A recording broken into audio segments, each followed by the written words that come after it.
Good morning, dolls, and welcome to Little Gretchen's workshop. So, I need a few accessories for Christmas, and generally, when I'm making food for my dollhouse, I do use polymer clay. Now, fresh fruits are really a big part of Christmas in my family, from the different things that we make from fresh fruit to just adorning the table for Christmas Eve. So, I'm going to go ahead and make a few items that, again, were Christmas essentials in my house. So I've got some transparent polymer clay and I'm mixing it with some green because I want to make a cluster of grapes. Now, I'm actually going to make two types of grapes, but I'm going to start with the green grapes first. Now, while I'm working this clay, I really quick want to show you a wonderful gift I received. No one even knew these were on my wish list, and they're definitely going to make this project much easier as I add the stems to these pieces of clay. Now, I've already rolled out several shapes in different colors, and I'm using a little floral wire as my stem, and I'm just pressing it into the part where I've made the indentation. Now, I make my indentions with a small tool that I created by hand. So this little three-pointed tool I formed out of some scrap polymer clay and a toothpick. Now, I use this tool to make the little gentle indentions in the top and in the bottom of my apples and my pears. I also use it for my potatoes, but that will be another video. Now, dolls, although I'm not making potatoes in this video, I am going to make some tomatoes because tomatoes are actually fruit. The dolls have some upcoming canning projects, so the tomatoes need to be available because the ladies of the house sometimes make chow chow and chutney and give it away as gifts during the holidays. Now, dolls, all these pieces of clay that I'm working with are still soft, and I did slightly flatten the ones that I'm going to turn into tomatoes, and now I'm making multiple markings at the top to make room for the leaves. Now, I have some that are kind of a yellowish green color. Some of those are going to be pears, and some of them are going to be like yellow delicious apples or honey crisp or Fiji type apples.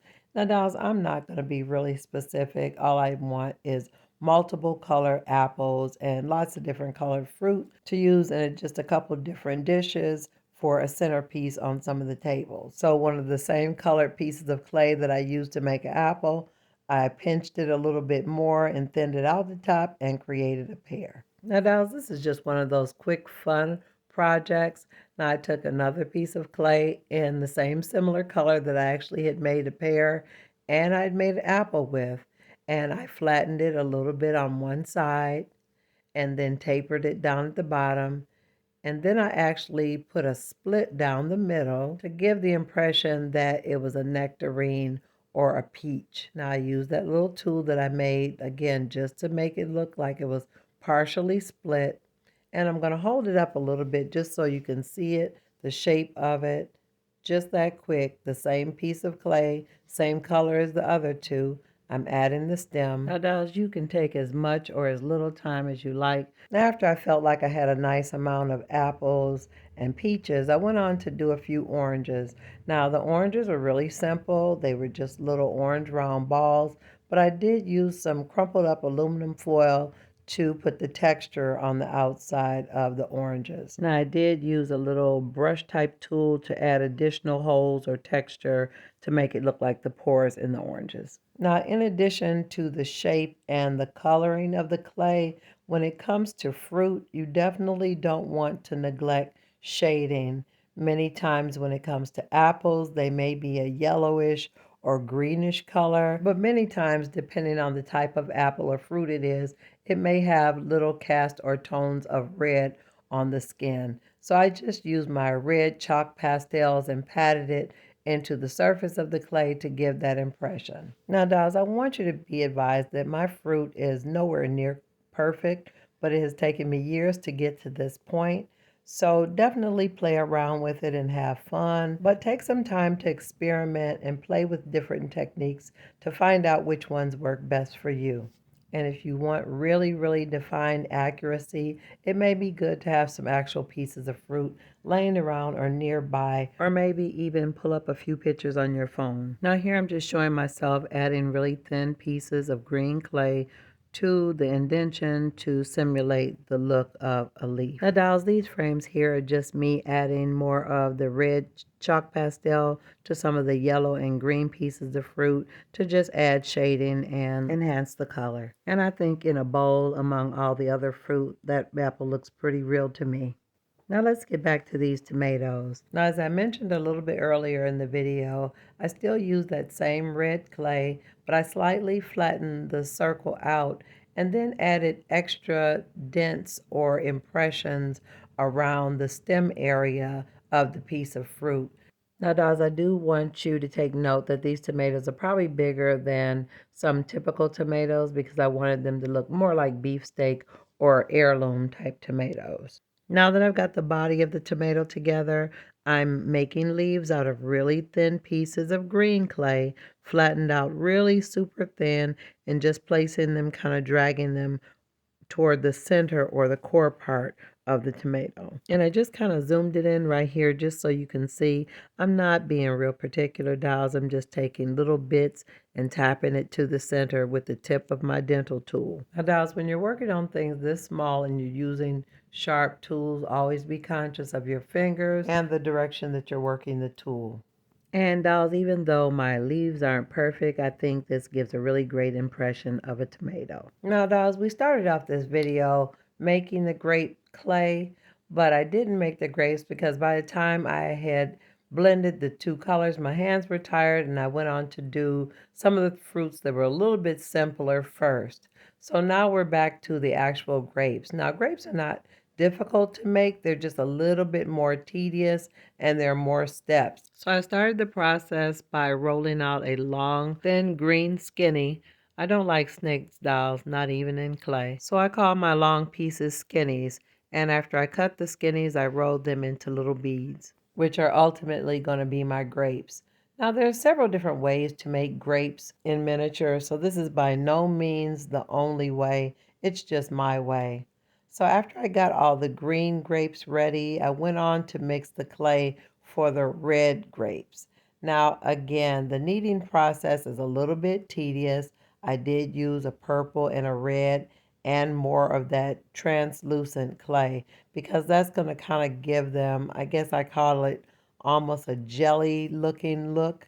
And it took quite a bit of time for me to knead those colors together. So I want you dolls to see that sometimes it takes a little extra time to work out the details like the tones and the colors before you actually get to the project. Preparation time is not wasted time. And I want you to realize that there's fun even in the discovery of creating a color that you couldn't have purchased already mixed. And don't ever be worried about having too much of a color you mix. You will be able to use it later because there's always another project.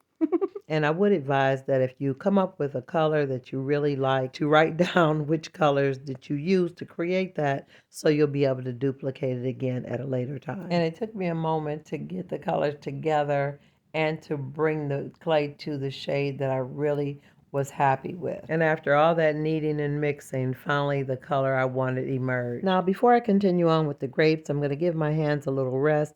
I pulled out the other fruit that had been in the oven. Now, always follow the instructions on your packaging for your polymer clay so that you don't burn them and that they come out nice. Now, these are all my different fruits. They're cooled. And now it's time for me to add my finishing touches and details.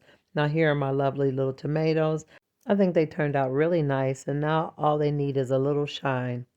Now, guys, I'm sure that you've noticed by now that I did make some bananas, and I also made a few green tomatoes using the same process. Now, with the bananas, they were just a rolled out piece of clay, and I pinched the ends and flattened them a little bit on the sides. Really simple process. Now, dolls, getting back to these grapes. So I created a little cone shape, and I actually put a piece of floral wire in at the end. I kind of made it into a spiral shape to mimic the shape of the stem for the grape leaves. No, dolls, things always work better when you do one thing at a time, and I think I had too many projects going at once. And I should have baked the wire, which will be the stem, right into the little cone. And rather than gluing the stem in and allowing it to dry, I tried to work on it while the stem was still wet. Things worked out better by the time I got to the red grapes. So again, avoid that problem altogether by just baking the wire into the clay. Now give yourself some grace and add just a few grapes at a time. And it would be a good idea to allow the first set of grapes to set up before you try to move on, because as you turn it, the weight of the grapes will cause them to fall off. So take your time. Now, dolls, this is definitely one of those projects that has a tendency to look a little pre-K, that it will get better. So I don't want you to be alarmed or frustrated when you get to this stage in the process. Just keep moving forward and keep adding the grapes until you've totally covered all of the surfaces that you've added glue to. This is definitely not a project you can rush through. And although you want your fruit to be neat, you don't want it to be perfect, because fruit isn't perfect. Definitely use real fruit or pictures and images for inspiration, but be open to natural imperfections, which is a beauty in itself. Now, at this point, I'm almost ready to put my arrangements together. I found a couple buttons that I think will work well as some plates, but I did want to add a little enhancement to my bananas. Now, the bananas were just plain yellow polymer clay. I didn't mix any colors. I took it straight out of the package in this yellow color. I shaped them and bent them and flattened them out on the tips and the ends. And now I'm adding just a little bit of brown paint around the edges to make it look as though they're ripening on the table.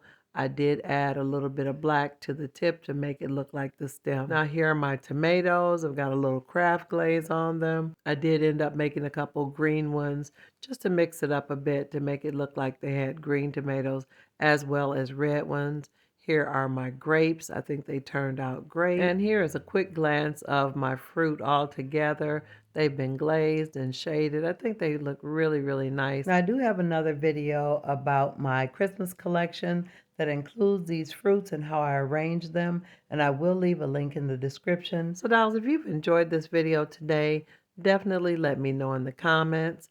Also, like, share, and subscribe. And I'm looking forward to seeing you on the next episode of Little Gretchen's Workshop. Bye-bye now, dolls.